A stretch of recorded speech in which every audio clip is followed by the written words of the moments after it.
And here's the thing. Though we all want to upgrade to the incredible audio interfaces and these different high definition 4K streaming setups and all these different things, there is a place for every level of live streaming. Yeah. There's certain content that's like off the cuff and raw that is never going to come off the same way in your studio as it would selfieing it up at the Yeah. level 1.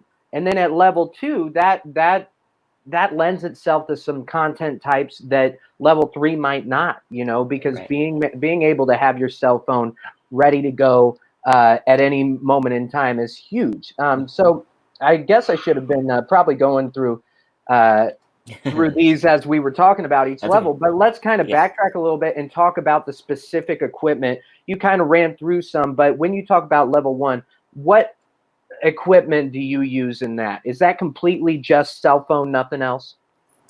Yes, for me it is right now, and I like I said, I've been going live every day in July, so I've been trying to practice what I preach, and one of the things that I preach is that there is progress in the process.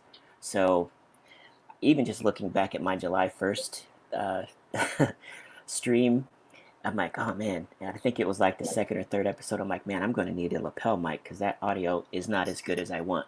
But yeah, level 1 for the most part, your equipment is going to be your phone. If you're talking again mobile only, but even with that, there are some downloadable apps and some things that you can use on your phone, and then depending on where you're streaming, there's going to be all kinds of like filters and features and things like that that you can use to visually spruce up whatever you're doing. But if there's nothing plugged into it, technically, yes, that's level 1, mobile only.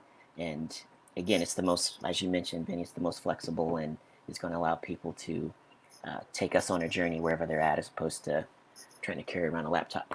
Right, 100%. And I think that one thing that I've found that Evan's constantly driving into me, because he's kind of one of the marketing gurus, raw content in that selfie sort of stance, even with sometimes less definition, Sure.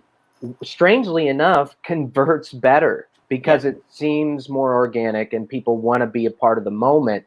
And if Yeah. it's too polished, that might shy off certain demographics or certain people that would prefer a more raw, vulnerable type of live stream. Yeah.